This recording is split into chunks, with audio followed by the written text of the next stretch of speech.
wabarakatuh. Sahabat Nusanta, pada kesempatan kali ini kita bersama Dr. Ani Isti, spesialis penyakit anak. Di kesempatan kali ini kita akan ngobrol santai dengan beliau tentang neonatal jaundice atau bayi kuning. Di sebelah saya sudah hadir Dr. Ani. Sebelumnya alangkah baiknya kita sapa dulu ya. Assalamualaikum dokter. Apa kabarnya hari ini dokter? Alhamdulillah. Alhamdulillah. Baik nih dokter. Dokter, akhir-akhir ini kan sering terjadi ya, bayi baru lahir tampak kuning. Untuk kuning pada bayi baru lahir itu sendiri apa sih dokter? Oh, baik. Memang bayi kuning itu sangat banyak ya, apalagi yang lahir kurang bulan atau biasanya bayi-bayi ibu yang dengan SC, ibunya malas menyusui itu bisa kuning. Kuning sendiri itu bisa itu kondisi normal pada bayi atau bisa juga itu kondisi yang harus diwaspadai.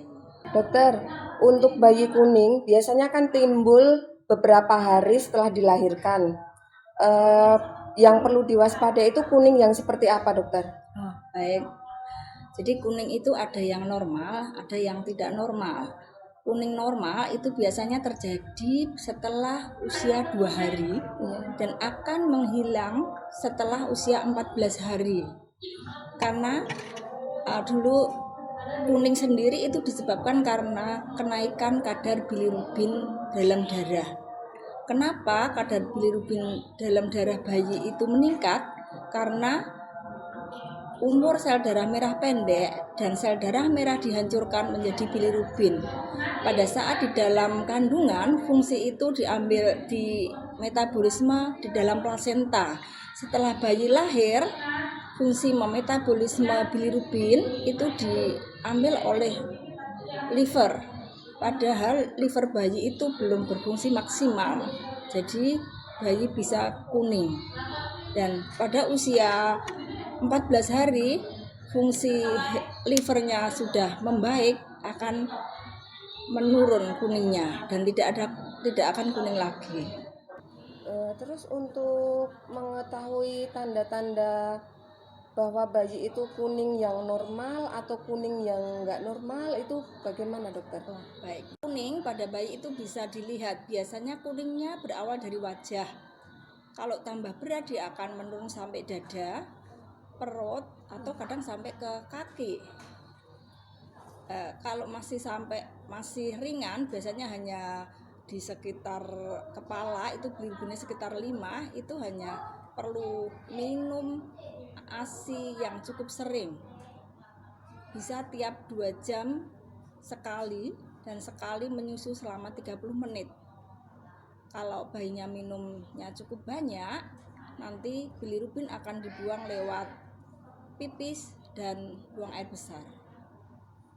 Untuk kuning yang dianggap berbahaya itu kalau muncul sebelum hari kedua atau bayinya malas minum, kekurangan cairan, bayi menunjukkan tanda-tanda sakit yang berat, demam tinggi, dan kadang disertai dengan kejang.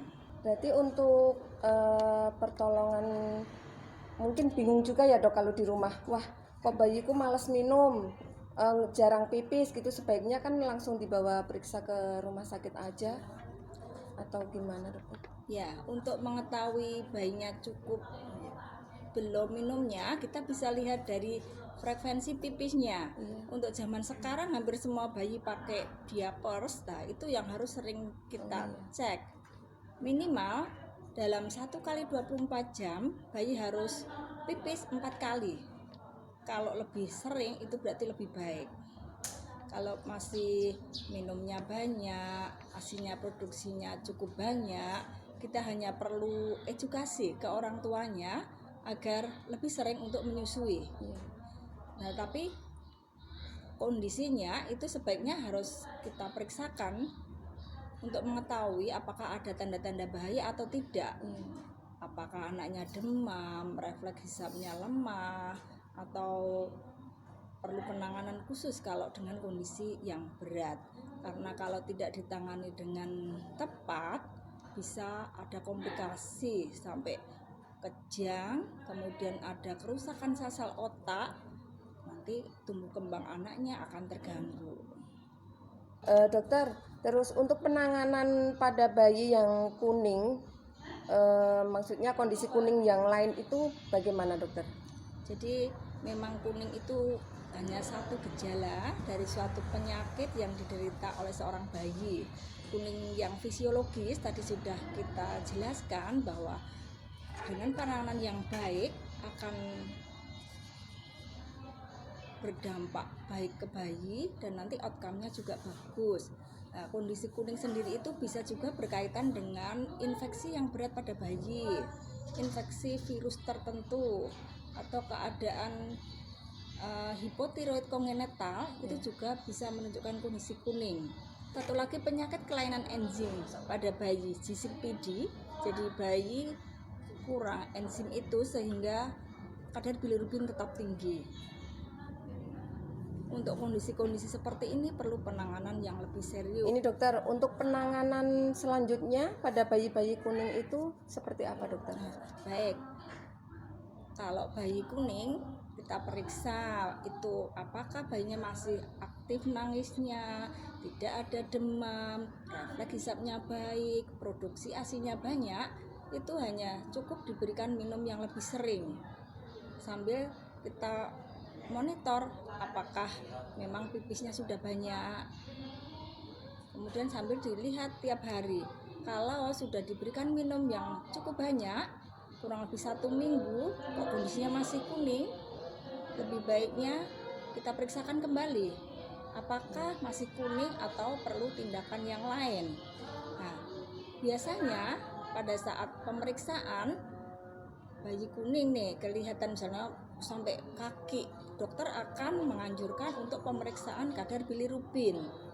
Ya, kita lihat hasil bilirubinnya berapa. Mungkin bayi ini perlu disinar di rumah sakit yang lebih dikenal dengan fototerapi.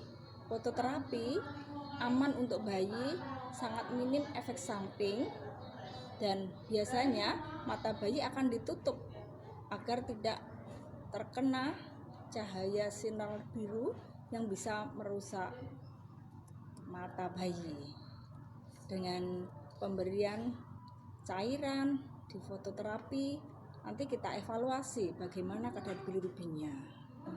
Untuk kondisi-kondisi yang bilirubinnya sangat tinggi, penyebabnya belum jelas, ya nanti kita perlu pemeriksaan lanjutan. Berdasarkan pengalaman pribadi saya dokter ya, dulu anak saya bilirubinnya kadarnya hampir 21.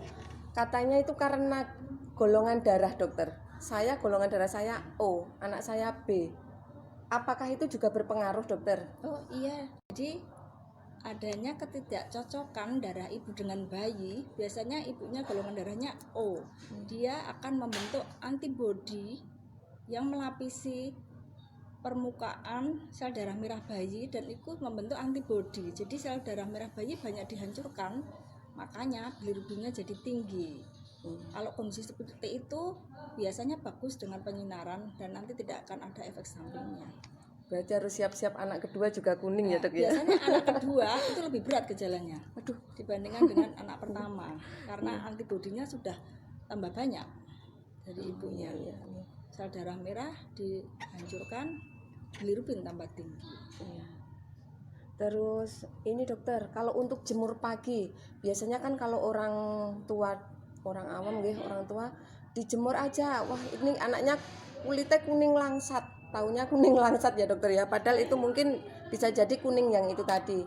Kalau untuk jemur sendiri sebenarnya membantu tidak dokter? Ya, sebenarnya panjang gelombang sinar biru dengan panjang gelombang sinar matahari jelas berbeda, tapi dari analisisnya bayi dibuka bajunya, kita jemur dengan sinar matahari, setelah dijemur nanti kan bayinya haus. Nah itu nanti akan memacu kebutuhan minum yang lebih banyak. Kalau bayinya minum lebih sering, lebih banyak, otomatis air pipisnya juga banyak, dan itu sugestinya sangat tinggi. Biasanya orang tua langsung udah dijemur aja dulu sambil dipantau nanti bagaimana kuningnya bertambah atau berkurang. Biasanya memang kalau di poliklinik kita periksa, kita sarankan orang tua untuk ditelateni dulu minumnya, produksi ASI sudah banyak, nanti kita kontrol kembali di beberapa hari kemudian. Kalau hasilnya bagus ya sudah, tidak perlu fototerapi. Oh iya. Demikianlah tadi obrolan santai kita hari ini dengan Dr. Ani Isti Rahmawati tentang neonatal jaundice. Semoga bermanfaat. Kita bertemu lagi di segmen Wosanta berikutnya dengan tema yang lebih menarik pastinya. Sekian dan terima kasih. Wassalamualaikum warahmatullahi wabarakatuh.